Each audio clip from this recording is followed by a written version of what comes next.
등불과 바람. 강은교. 등불 하나가 걸어오네. 바람이 무릎 꿇고 있는 모래밭. 등불 하나는 내 속으로 걸어 들어와 환한 산 하나가 되었네. 등불 둘이 걸어오네. 바람이 무릎 꿇고 있는 모래밭. 등불 둘이 내 속으로 걸어 들어와 환한 바다 하나가 되었네. 모든 그림자를 쓰러뜨리고 가는 바람 한 줄기. 두 번째 시입니다. 새, 박남수. 하늘에 깔아놓은 바람의 여울터에서나 속삭이듯 서거기는 나무의 그늘에서나 새는 노래한다. 그것이 노래인 줄도 모르면서, 새는 그것이 사랑인 줄도 모르면서 두 놈이 부리를 서로 죽제 파묻고 따스한 체온을 나누어 가진다. 새는 물어 뜻을 만들지 않고 지어서 교태로 사랑을 가식하지 않는다.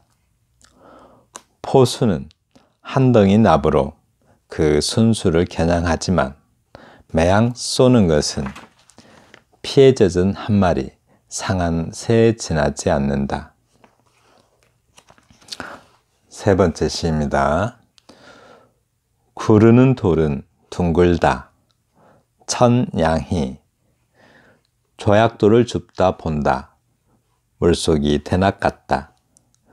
물에도 힘이 있어 돌을 굴린 탓이다. 구르는 것들은 모서리가 없어 모서리 없는 것들이 나는 무섭다. 이리저리 구르는 것들이 더 무섭다. 돌도 한 자리 못 앉아 구를 때 깊이 잠긴다. 물 먹은 속이 돌보다 단단해 돌을 던지며 돌을 맞으며 사는 게 삶이다. 돌을 맞아본 사람은 안다. 물을 삼키듯 단단해진 돌. 돌은 언제나 뒤에서 날아온다. 날아라 돌아 내 너를 힘껏 던지고야 말겠다. 네 번째 시입니다. 토마토 조인선. 고래 한 마리 입 벌리고 날아다닌다.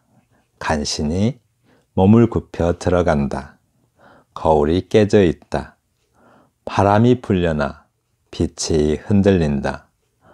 어두운 어머니 환한 미소 앞에 애꿎은 아버지 무릎 꿇고 손들고 있다.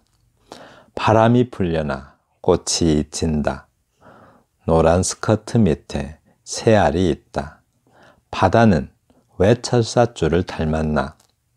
늙은 고래 한 마리 사막에 누워 푸른 고등어 토한다. 하늘 가득 고래가 날아다닌다.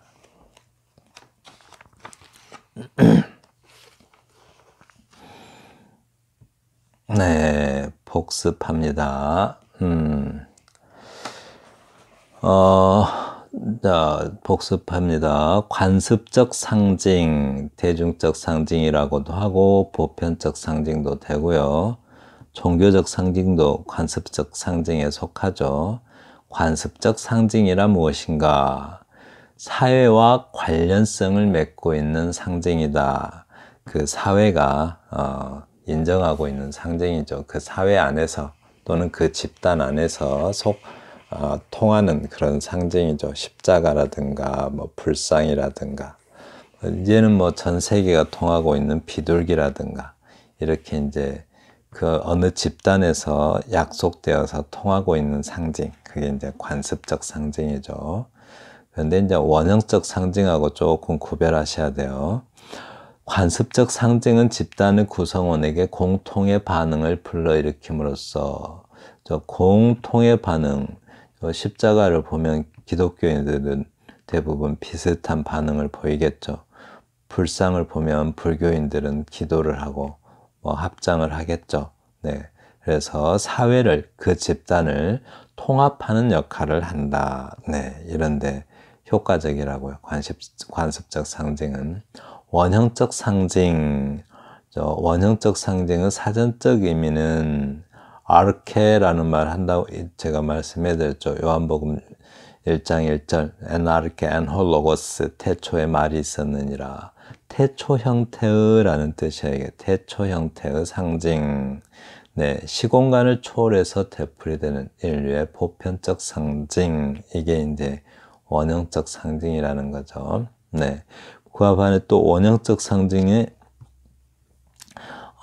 물론 그렇죠. 이렇게 시공간을 초월해서 시간적 공간적 초월해서 사람 집단이기 때문에 그냥 좀 집단적 무의식 이거 생각해 보면 금방 이해된다고 그랬죠. 사람 집단에 속해 있기 때문에 느끼는 똑같이 느끼는 그런 상징을 이렇게 말합니다. 네. 물이 죽음을 상징하는 것, 물이 생명을 상징하는 것, 이런 거는 거의 똑같죠. 어디를 가든. 또 날아가는 새가 높다라고 높은 것을 상징하는 것, 그런 것도 네, 시간적, 공간을 초월해서 어디를 가나 같은 느낌의 상징이죠. 네. 모티프와 모티브의 차이. 모티브는 동기, 어떤 일을 하게 된 동기를 모티브라고 하고요. 모티프는 네, 이야기를 구성하는 화소라고 번역하는데 이야기 화자죠. 이야기의 채소 단위, 이야기를 구성하는 채소 단위. 심청전의 효녀 모티프. 효녀 모티프 하면 한국 사람들은 대부분 심청전에서 가져오죠. 또 난생 모티프 하면 한국 사람들은 이건 좀 몇 개 있죠. 주몽설화에서 대체로 가져오고요. 또 계모와 딸의 모티프 하면은 대부분 콩쥐파츠에서 가져오죠. 물론 서양은 다른 데서 가져오겠죠. 이런 일이 있었습니다. 네, 오늘 할 거는 오늘 이 영상에서 다루게 되는 것, 네, 굉장히 중요하게 여겨주시고, 네, 꼭 좀 자세히 공부해 두세요. 좀 약간 암기가 될 정도로 자세히 해 주시면 많은 도움이 될 겁니다. 또 시를 읽는데도 우리 가끔 시를 읽으면 저게 뭔 뜻인가 싶고 그러죠. 그렇게 어렵게 느끼는, 사실은 어렵지 않은 시인데 우리가 이런 것들을 마음에 담아두고 있지 않기 때문에 시가 어렵게 느껴지죠. 시는 그렇게 물론 어려울 수 있기는 하지만 시를 늘 느끼는 사람들은 그냥 자기의 정서에 맞게 시를 읽어요. 그러면 어려운 게 아니라 감동적입니다. 네, 등불과 바람, 강은교 시인의 시고요. 첫째, 상징이 어떻게 상징이 되는가? 어떻게 상징을 만들 것인가? 첫 번째, 네 가지로 기억해 주세요. 첫 번째는 동일화에서 상징은 시작된다. 자, 동일화에서 어떻게 상징이 시작되나 봐요. 네. 제목에서부터 바람과 등불과 바람, 강은교. 여기 제목에 속으시면 안 돼요. 여기서 바람. 왠지 등불은 피해를 입을 것 같고, 바람은 왠지 등불을 이렇게 가해할 것 같은데, 그게 아니라 밑에 읽어보시면, 네, 일단 봐요. 등불 하나가 걸어오네. 여기 딱 보면은죠, 등불 하나가 걸어오네. 물론 그냥 시적 표현일 수도 있지만 등불이 실제로 걸어다니지는 않잖아요. 그러면 등불이 뭔가를 상징하고 있구나 하고 생각하셔야죠. 그죠? 네. 등불이 실제로 막 걸어다니고 그러지 않잖아요. 물론 시적 표현일 수도 있어요. 화류법 해가지고. 근데 대체로는 이게 뭔가를 상징하겠구나 생각하셔야 되겠죠. 등불 하나가 걸어오네. 네, 나에게 걸어와요. 바람이 무릎 꿇고 있는 모래밭. 바람이 모래밭에서 무릎 꿇고 있대요. 그죠? 바람이, 그죠? 그러니까 등불이 뭘까 생각해 봐야겠는데, 바람이 무릎 꿇고 있는 모래밭이래요. 모래밭. 바다가 있고, 뒤에는 산이 있는데, 그죠? 앞에는 바다가 있고, 바람이 거기서 무릎을 꿇고 있대요. 왠지 무릎 꿇고 있다라는 말에서, 바람이 왠지 거친 느낌은 안 들죠. 아, 우리가 알고 있는 그 바람은 아니겠구나라고 생각을 하셔야겠죠. 네. 바람, 그러면은 거친 느낌인데, 등불 하나는 내 속으로 걸어 들어와. 이게 이제 동일화죠, 이렇게. 등불 하나는 내 속으로 걸어 들어와 환한 산 하나가 되었네 라고 하는데, 등불이 내 속으로 걸어 들어왔으니까 나도 등불이 되었고, 그래서 환한, 뭔가 환해졌어요. 환한 산 하나가 됐어요. 작은 게 아니라 큰 무엇이 됐죠. 산. 네, 산에서 느끼는 우리 그 무엇 있죠. 이렇게 하나의 산이 됐어요. 자, 여기까지 오면은 어느 정도 느낌이 올 수도 있겠죠. 일단 등불. 자, 여기서 등불 하나가 걸어오네. 바람이 무릎 꿇고 있는 모래밭. 네, 바람이 무릎 꿇고 있는 모래밭. 등불 하나는 내 속으로 걸어 들어와 했는데, 등불이 산이 되고 내가 되고 산이 되었어요. 그렇죠. 이런 걸 어떻게 돼요? 바깥에 있는 사물이 나에게로 와서 하나가 되는 것. 이거를 뭐라고 그래요? 동일화라고 하죠. 동일화. 동일화는 두 가지로 나누었어요. 뭐뭐 있었죠? 바깥에 있는 사물이 내게로 와서 동일화되는 것을, 하나가 되는 것을 그걸 뭐라고 그래요? 동화라고 하죠. 근데 내가 바깥에 있는 사물에게로 가서 하나가 되어버려요. 그 뭐라고 그래요? 투사라고 하죠. 지금 여기서는 바깥에 있는 사물이 내게로 와서 하나가 되었으니까, 네,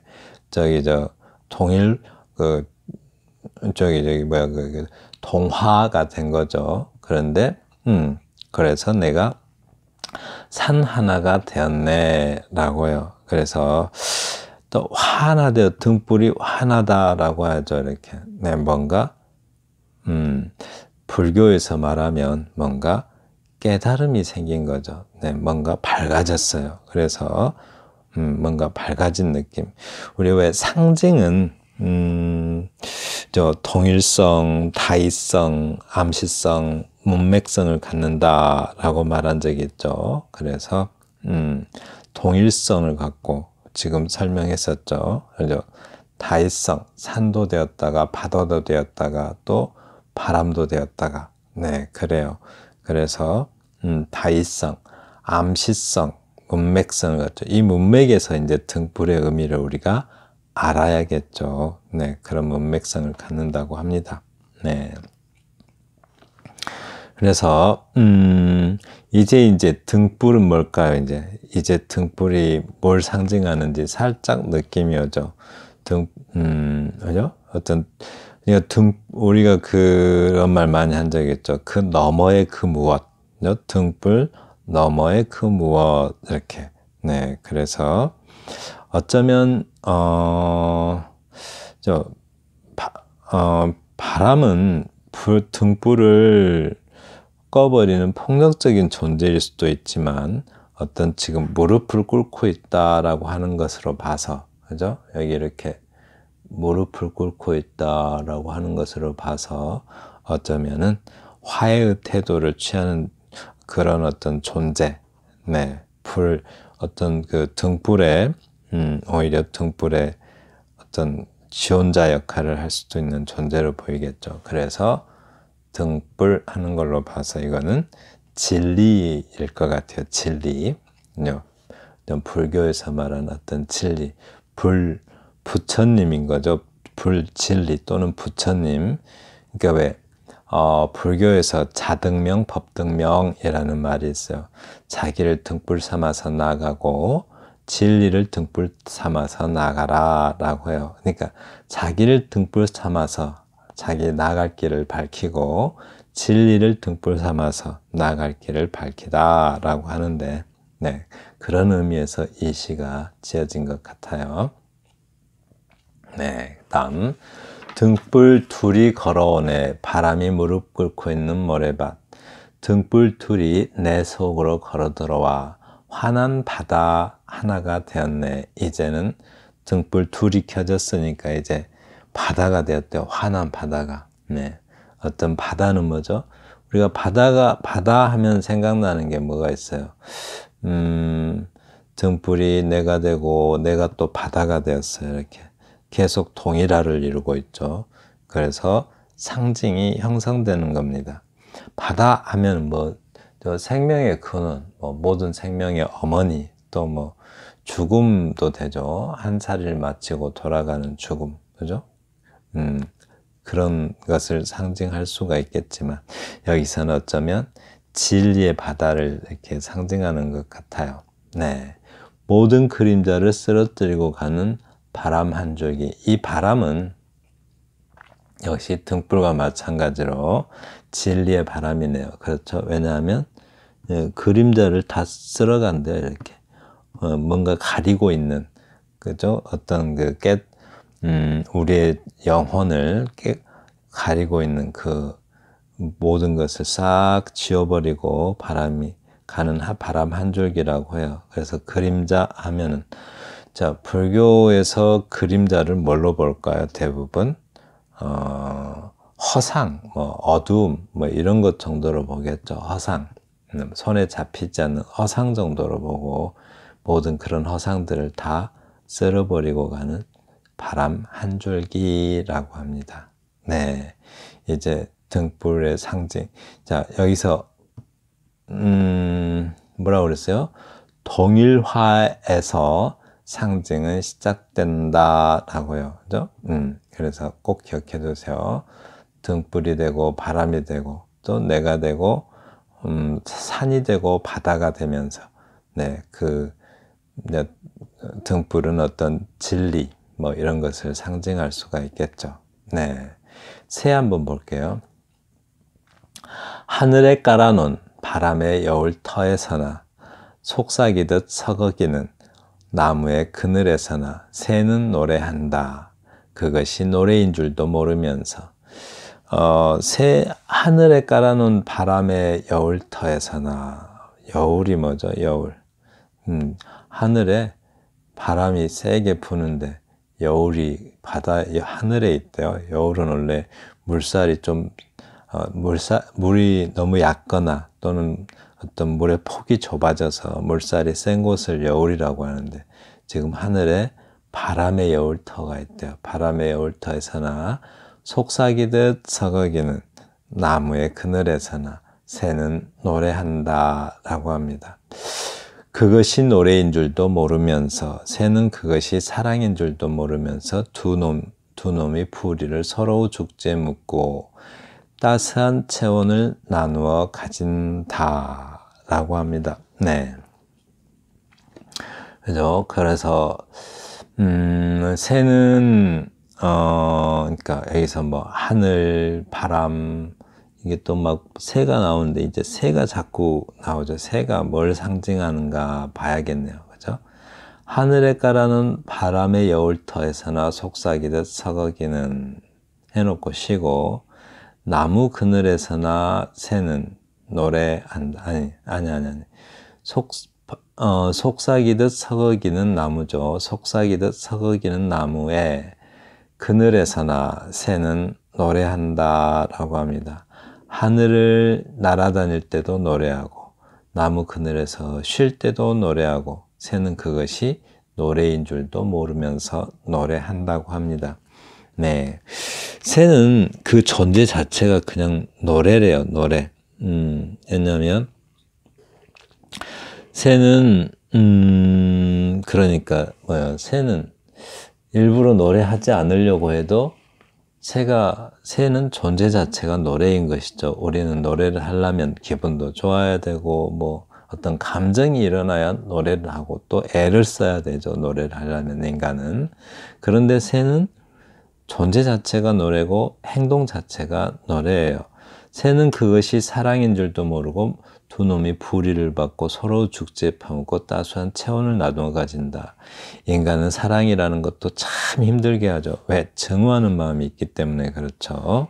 근데 새는 존재 자체가 노래고 생활 자체가 노래고 또 새는 행동 자체가 사랑인 거죠. 새는 굳이 어떤 의도하지 않아도 노래 부르려고 뭐 애쓰지 않아도 그냥 노래 생활 자체가 노래고, 사랑하려고 애쓰지 않아도 행동 자체가 사랑이죠. 왜 그럴까요? 근데 이제 새해가 뭘 상징하는지 살짝 느낌이 오죠. 그죠? 우리는 사랑하는 것도 참 힘들게 사랑하고, 사랑도 못 해가지고 증오하고 혐오하고 그러잖아요, 인간은. 그런데 새는 그게 아니고 그냥 사랑이에요, 존재 자체가. 네, 그렇습니다. 의도하지 않아도 행동 자체가 사랑이에요. 새는 물어 뜻을 만들지 않고, 이제 우리는 굳이 어떤 것에 의미를 두려고 하고, 그렇죠. 인간은 무엇이든 거기에 의미를 두려고 하고, 의미대로 또 그 몸짓으로 사랑을 가식하지 않는다 하는데, 우린 인간은 사랑이 마음에서 우러나지 않으니까 억지로 사랑하는 척이라도 해야 되는데, 새는 그렇잖아요. 가장하지 않아도 존재 자체가 이렇게 사랑이에요, 사랑. 그러면 이제 새가 뭘 상징할까요? 그죠? 그러니까 새는 뭐랄까요, 사랑이었다가 노래였다가 막 그래요, 이렇게. 그러니까 새는 하는 척 하지 않아도 되고, 하려고 애쓰지 않아도 되죠. 가식적일 필요가 없어요. 왜냐하면 너무 순수한 존재이기 때문이죠. 그래서 새는 아마도 자연의 순수성을 상징하지 않을까 생각해 봅니다. 자, 여기는 이렇게 표시되는데 부연설명이란 뜻이죠. 지금까지, 그러니까 1년과 2년에서 한 말에 대해서 3년이 부연설명하자면 바로 새는 이런 것입니다. 자세히 설명해 주겠다는 거예요. 1년과 2년은 비유적으로 비유의 언어로만 설명했기 때문에 여기에서는 설명해 준다는 건데, 포수는 한 덩이 납으로 순수를 겨냥하지만, 이게 바로 새죠. 순수, 새가 상징하고 있는 것. 포수는 뭘까요? 그럼 포수는, 그러니까 자연의 순수성을 공격하는, 파괴한다고 그럴까요? 좀 폭력적인 현대 문명의 그 상징이겠죠. 한 덩이 납도 마찬가지로 어떤 차가운 인간성, 납은 차갑죠. 그러니까 포수는 현대 문명을 상징하는 그 포수가 인간의 차가운 감정이라고 할까요? 차가운 인간성, 이게 더 좋겠네요. 아니면 그냥 폭력이라고 해도 되겠죠. 그런 걸 상징하겠죠. 그래서 현대 문명이 뭐랄까요, 차가운 인간의 폭력적인, 그러니까 인간의 폭력성으로 어떤 자연의 순수성을 파괴하려고 하는데, 여기는 이제 잡으려고 한다고 그럴까요? 포수니까 잡으려고 하는 거겠죠. 파괴하고 순수성을 잡으려 하지만 죽여서 잡는 거죠. 이게 죽여서. 매양 쏘는 것은, 그러니까 한마디로 새를 포획하려고 하는데, 매양 쏘는 것은 피해 젖은 한 마리 상한 새, 부상당한 새죠. 상한 새에 지나지 않는다. 결국 아주 포수는 아무리 잡으려고 해도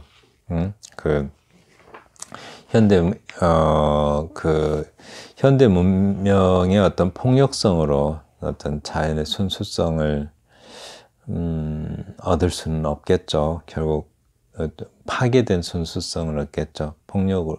그러니까 현대 문명의 폭력성은 파괴된 자연의 순수성을 가질 수밖에 없다라고 합니다. 네. 여기 정리합니다. 상징물은 표면적 존재 너머의 그 무엇을 상징으로서 함의한다라고요. 네, 표면적 존재, 그러니까 상징물 그 너머의 그 무엇을 상징으로서 함의한다. 예, 말이 조금 어렵게 써졌는데, 한마디로 그 상징물 너머의 그 무엇, 그 무엇을 상징하죠. 상징물은, 그러니까 새 너머의 그 무엇을 상징하고, 그죠? 돌은 돌 너머의 그 무엇을 상징하죠. 네, 그걸 생각하면서 읽으면 개인적 상징도 좀 어느 정도 포착되지 않을까 싶습니다. 다음은 의도적인 반복이 상징을 만든다. 네, 반복이 상징을 만든다고 합니다. 자, 어떻게 반복이 어떻게 상징을 만드는지 봐요. 구른 돌은 둥글다. 천냥이 시인의 시고요. 조약돌을 본다. 물속이 대낮 같다. 이렇게 물속은 한 단어로 이렇게 붙였어도 괜찮아요. 사전에 등록된 한 단어이기 때문에. 근데 여기서 의도한 것은 아마도 물의 속이라는 것을 강조하고 싶은 것 같아요. 그래서 일부러 이렇게 띄어쓴 것 같아요. 조약돌을 줍다, 본다, 물속이 대낮 같다. 물에도 힘이 있어 돌을 굴린 탓이다 라고 합니다. 조약돌을 줍다가 본다, 물속이 대낮 같다. 물에도 힘이 있어서 돌을 굴린 탓이다. 여기서 돌이 나왔는데 돌이 굴린 탓이에요. 조약돌이 무슨 돌이죠? 반질반질한 돌이죠. 이렇게 뭔가 반질반질해요. 그래서 물속도 대낮 같아요. 예, 물속도 조약돌에 반사돼서 대낮 같다고 합니다. 물에도 힘이 있어 돌을 굴린 탓이다. 구르는 것은 모서리가 없어. 모서리 없는 것들이 나는 무섭다. 라고 합니다. 네. 그러니까 여기서 돌이 계속 반복되는데요. 뭔가 이렇게 계속 반복되면 이제 일반적으로 우리가 아는 돌이라는 건 어떤 거죠? 그러니까 관습적으로 우리가 돌에 대한 생각은 무슨 투쟁의 도구로 생각할 수도 있고, 또 돌은 어떤 그죠? 뭐랄까요? 상처를 주는, 그죠? 상처를 주는 그 무엇으로 생각할 수도 있겠죠. 공격의 수단이 될 수도 있고. 근데 이렇게 돌을 계속 이렇게 반복하는 것은 우리가 알고 있는 그 돌이 아니라 다른 무엇을 상징합니다 라고 말해주는 것 같죠. 구르는 것들은 모서리가 없어. 모서리가 없는 것들이 나는 무섭다 라고 하는데, 이 모서리를 여기다 둘 때 이 둔 것은 아무래도 없는 것들이, 좀 모서리가 없다라는 것, 없는 것들이 나는 무섭다. 여기 이리저리도 첩어에 준해서 이렇게 일반적으로는 붙여 쓰는 것이 맞습니다. 네, 그런데 여기서 호흡 때문에 띄어쓴 것 같아요. 이리저리 이렇게 읽으라고. 구르는 것들이 나는 더 무섭다라고 합니다. 이렇게. 그러니까 여기저기 굴러다니면서 이렇게 왜 구르는 것들이 더 무섭겠어요? 여기저기 굴러다니면서 상처를 주었을 것이기 때문에 더 무섭다라고 합니다. 이 돌이 이제 조금 돌의 어떤 상징이 좀 나타나기 시작하죠. 돌도 여기 또 돌이 또 나오죠. 이렇게 돌도 한 자리에 못 앉아 구를 때 깊이 잠긴다라고 합니다. 물먹은 속이 돌보다 더 단단해 돌을 던지며, 물먹은 속이 돌보다 더 단단하다고 그래요. 이 물먹은이라는 게 뭔가 좀 우리 실패했을 때 물 먹었다 이런 표현 많이 하죠. 그러니까 우리는 어떤 음식을 먹어야 하는데 음식을 먹은 게 아니라 헛것을 먹은 거죠. 이렇게 그러니까 뭔가 좀 실패했거나 속았거나 상처받은 그 속이 돌보다, 이 물먹은의 의미를 좀 여기 상황에 맞게 받아들여야겠죠. 네, 물먹은, 그러니까 물먹은이라는 게 우리 물 먹었다 이러면 속았다, 또 실패했다, 그러니까 헛것을 먹은 거죠. 그러니까 그런 속이 상처받은 정도로 해석하면 좋겠네요. 그런 속이, 물먹은 속이 돌보다 단단해 돌을 던지면, 상처받은 사람이 또 상처를 주려고 돌을 던지나 봐요. 이렇게. 그죠? 그래서 돌을 맞으며 사는 게 삶이다. 그죠? 돌을 던지기도 하고 돌을 또 맞기도 하면서 사는 것이 삶이라고 해요. 그러니까 늘 상처를 주고 상처를 받으면서 사는 것이 그런 게 바로 사는 것이다 라고 이렇게 말하고 있습니다. 그래서 돌을 맞아본 사람들은 안다. 이게 사람이죠. 사람. 네. 돌을 맞아본 사람들은 안다. 물을 삼킨 듯 단단해진 돌들. 돌은 언제나 뒤에서 날아온다. 돌은 언제나 뒤에서 날아온다라고 하는데, 그래도 돌이 상처를 상징한다면 돌은 언제나 뒤에서 날아온다라고 하는 것으로 봐서 돌은 한마디로 상처는 언제나 예상치 못한 상황에서 예상치 못한 일에서 상처라는 것은 생긴다는 말이겠죠. 날아온다. 날아라 돌아. 내 너를 힘껏 던지고야 말겠다라고 합니다. 네, 그러니까 상처가 나에게 와도 상처받지 않을 것이다 라고 하는데, 누군가 나에게 상처받는 말, 상처가 될 만한 말을 했을 때 내가 그것을 받아들이지 않으면 그 상처는 누구 것이 돼요?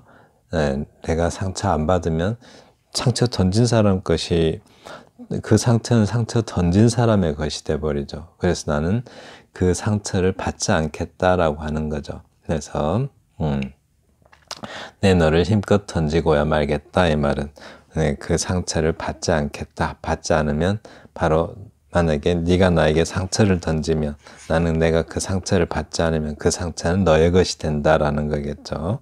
그래서 바로 그런 뜻인 것으로 이해됩니다. 그러니까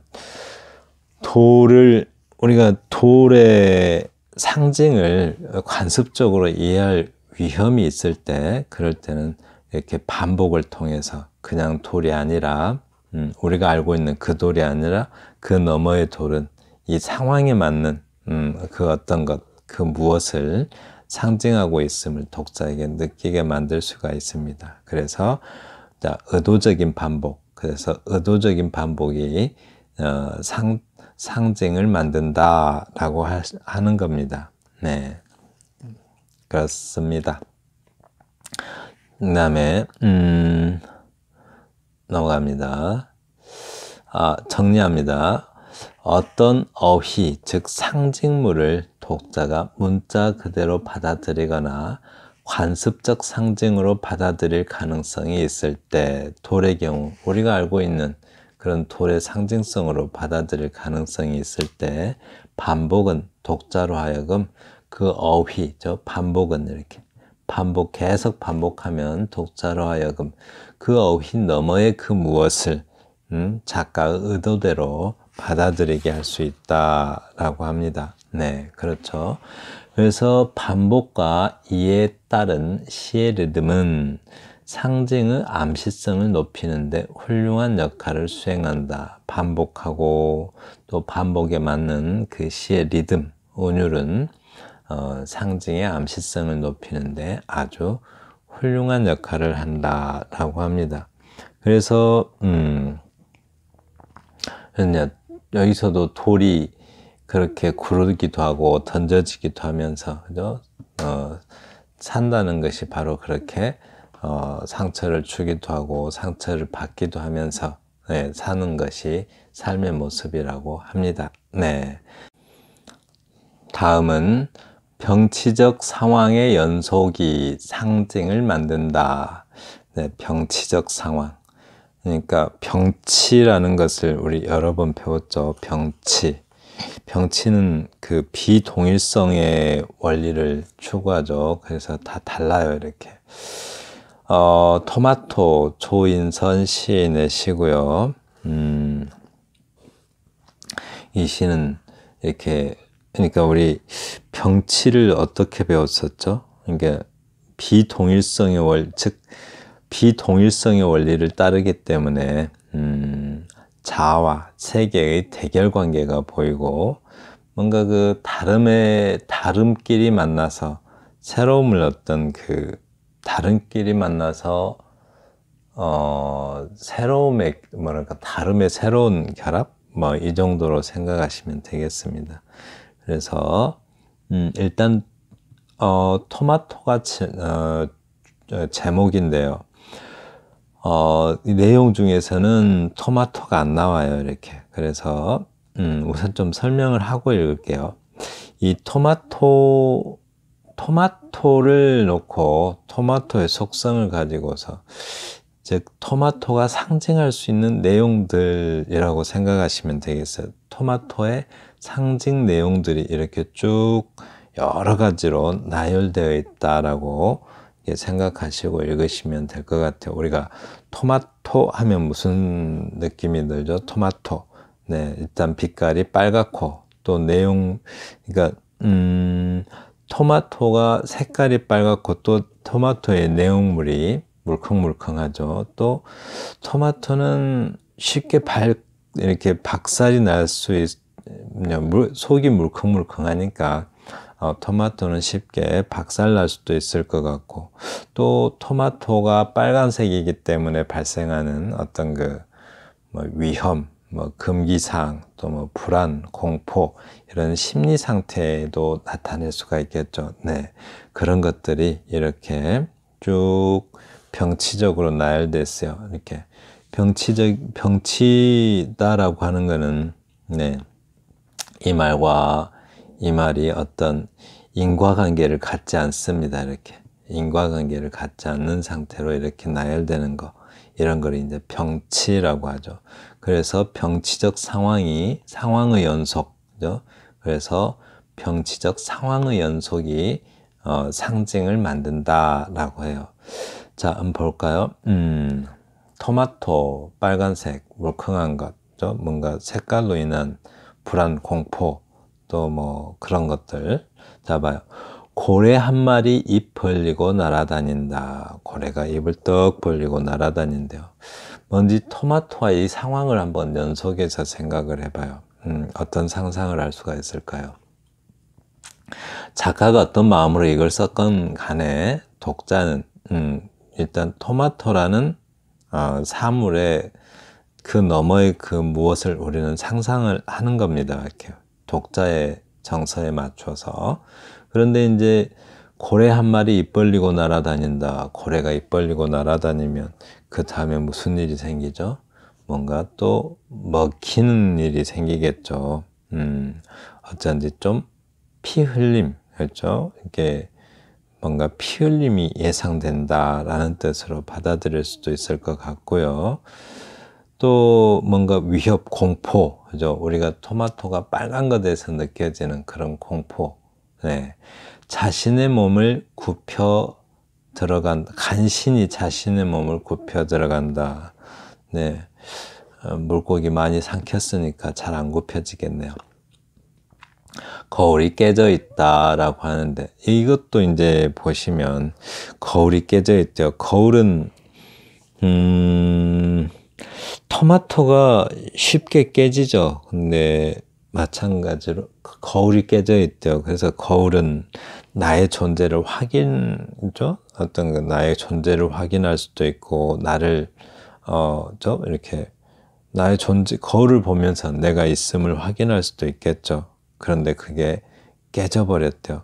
그러니까 토마토가 쉽게 깨지니까 그런 어떤 깨짐의 불안이 있는 것이죠. 나의 존재도 꼭꼭 저렇게 박살날 것처럼 보입니다. 바람이 불려나 빛이 흔들린다. 이게 표현들은 참 좋죠. 이렇게 표현들이 참 좋아요. 바람이 불려나 빛이 흔들린다. 지금 뭘까요? 화자 자신의 어떤 사실은 뭐예요? 빛이 흔들리면 바깥에 보이는 사물들이 흔들려 보이겠죠. 그런데 사실은 화자 자신이 불안 때문에 흔들리고 있는 건데, 네, 그렇게 느끼고 있는 것이죠. 근데 이제 또 바람은 어때요? 바람은 스스로 자기 존재를 드러낼 수가 없죠. 항상 무엇인가의 흔들림을 통해서 자신의 존재를 드러내는데, 빛이 흔들린대요. 뭔가 불안한 일이 생길 것만 같아요. 네. 또 어두운 어머니 환한 미소 앞에 애꾸는 아버지 무릎 꿇고 손들고 있다라고 합니다. 네. 어두운 어머니가 원래 어두운 어머니인데 환한 미소를 짓고 있대요. 이렇게. 그래서 애꾸는 이제 눈이 한쪽밖에 없는 애꾸는 아버지가 무릎 꿇고 손들고 있다. 토마토의 이미지에서 토마토를 보면서 바로 이러한 그 너머의 내용을 생각하고 있는 겁니다. 이렇게 그 토마토에서 바로 이런 토마토 너머의 것이 바로 이것인 것이죠. 그래서 그러니까 어머니가 어두운 어머니가 환한 미소를 짓고 있으니까 어머니가 뭔가 확 바뀌었어요. 그래서 한쪽만 보는 아버지, 어떤 한쪽만 보는 애꾸눈이니까 한쪽밖에 못 보겠죠. 한쪽 눈으로만 보는 아버지가 네 무릎 꿇고 손 들고 있대요. 네 뭔가 이제 굉장히 두려움이 있는 것이죠. 두려움을 표현한 것 같아요. 바람이 불려나, 이 바람이죠. 바람이 불려나 꽃이 진다. 꽃도 빨간색이 좀 많죠. 꽃도 빨간색이 많은데 꽃이 지는 것을 보면서 네 여기서도 바람의 존재를 확인해요. 여기서 바람은 왠지 불안함을 느끼게 만드는 그런 바람이죠. 그래서 그러니까 꽃이 지는 것을 보면서 바람의 존재를 의식하죠. 네, 바람의 존재를 의식해요. 그래서 불안을 느낍니다. 노란 스커트 밑에 새알이 있다. 바다는 왜 철사줄을 닮았나? 라고 하는데요. 노란 스커트 밑에 새알이 있다고 해요. 노란 스커트 밑에 새알이 있다. 이런 걸 보면서 우리가 이 시적 내용을 상상하는 것. 독자의 정서에 맞춰서 상상을 할 수가 있죠. 그런데 노란 스커트 밑에 새알이 있다. 아무래도 이 노란 스커트는 글쎄요. 빈혈 좀 뭔지 지금 토마토의 상황인데 토마토는 피의 의미이기도 하죠. 또 여성의 피 하면은 또 좀 그날의 상징이기도 하죠. 그런데 그 빈혈과 관계가 있는 것 같아요. 그리고 그 노란 스커트 밑에 새알이라는 것은 아무래도 아랫도리의 상황을 말하는 것 같은데 그 증상, 새알이잖아요. egg. 그 증상을 이렇게 표현한 듯해요. 여성성의 증상. 근데 이제 토마토도 빨간색이고, 그죠? 또 여성에게서 그날 어떤 나타나는 현상도 빨간색으로 나타나니까 이렇게 그리고 또 그날 그 상황을 겪고 있는 그 상황, 그 고통을 겪고 있는 여성의 불안도 있겠죠. 여성의 불안. 네. 그때 이제 여성이 느끼는 바로 그 불안도 이렇게 표현한 것 같아요. 토마토가 빨간데 여성이 여성의 그 현상도 빨간색으로 나타나니까 그때 느끼는 불안, 네, 이런 걸 생각한 것 같습니다. 바다는 왜 철사줄을 닮았나? 네, 하필 또 철사줄이래요. 바다하고 철사줄하고 좀 이미지가 이렇게 연결이나 되세요. 전혀 유사성을 찾아볼 수가 없죠. 네, 아주 차이성 속에서 유사성을 발견해내는 겁니다. 이렇게. 네, 바다와 철사줄은 비상사성, 그러니까 전혀 서로 닮은 구석이 없어요. 그런데 그런 비상사성 속에서 상사성을 찾아내는 거예요. 이렇게. 그래서 왜 이렇게 표현했을까요? 이렇게. 바다는 왜 철사줄을 닮았나? 그죠?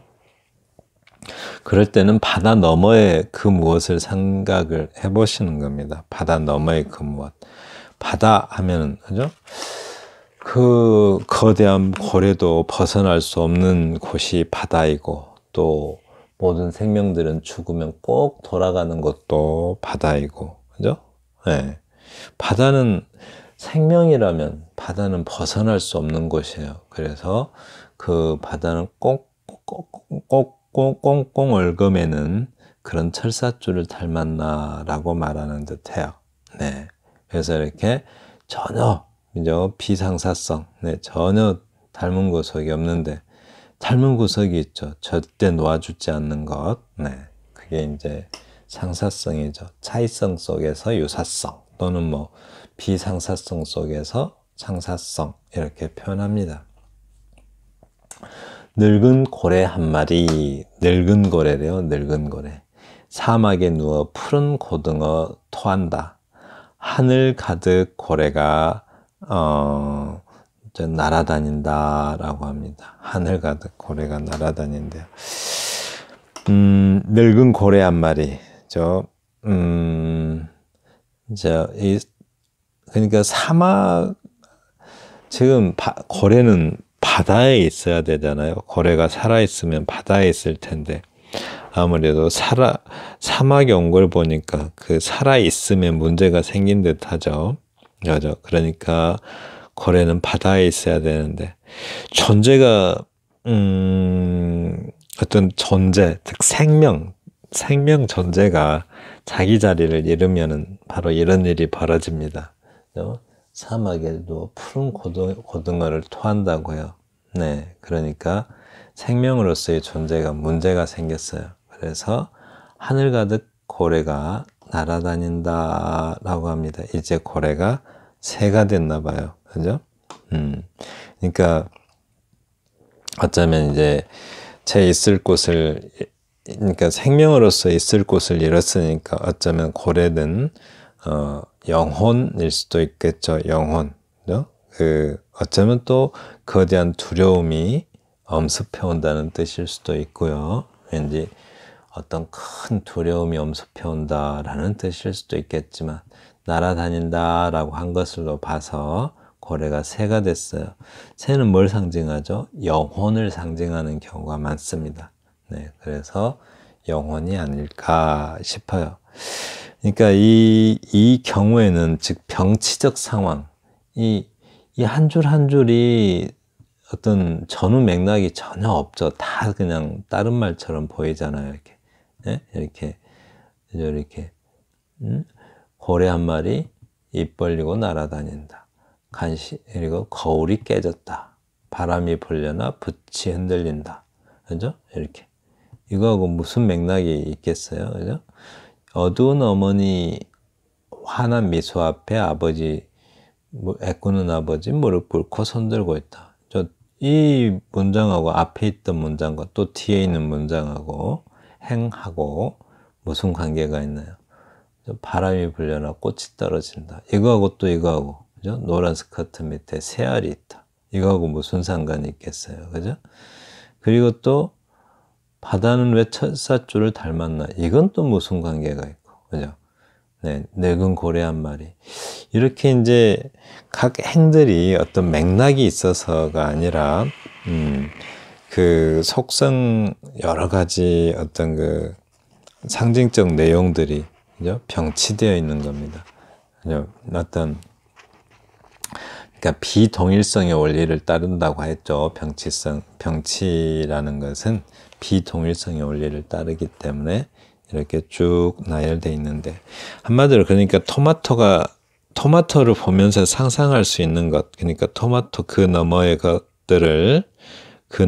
것들을 이렇게 병치시켜 놓은 것입니다. 네. 어쩌면 또 이런 시를 전혀 해석하지 않고 그냥 음미하면서 읽어보는 것도 참 좋은 것 같아요. 아주 맛이 새롭습니다. 이걸 굳이 막 해석하려고 하지 않고 그냥 한번 읽어보는 것, 한 줄 한 줄을 네, 음미해 보는 것 아주 좋죠. 네. 그러니까 우리가 또 이 제목이 또 토마토잖아요. 제목이 이렇게 토마토. 이 토마토 내용과 상관이 없어 보이는 제목을 지을 때, 그죠? 우리가 제목을 굳이 뭐 막 수준 높게 지을 이유는 없죠. 그렇지만 이렇게 제목을 지을 때는 그럴 만한 이유가 있어야 돼요. 괜히 시적 내용과 아무 상관도 없는 제목을 괜히 지으면 안 되겠죠. 바로 이와 같이 네, 그렇게 지어야 되는 제목이 이와 같이 지어야만 하는 그 이유가 있어야 됩니다. 네, 그렇습니다. 네, 정리합니다. 시적 대상의 병치적 표현도 훌륭한 상징을 이루어낸다 라고 합니다. 시적 대상을, 시적 대상, 토마토라면 토마토의 내용을 병치적으로 이렇게 표현하는 것도 훌륭한 상징을 이루어낸다 라고 말합니다. 네, 지금까지 들어주셔서 감사합니다. 다음 영상에서는 이야기의 알맹이가 상징을 만든다에 대해서 다루겠습니다. 이번 영상과 다음 영상은 이어지는 것입니다. 너무 길어서 두 개로 나누어서 할게요. 감사합니다.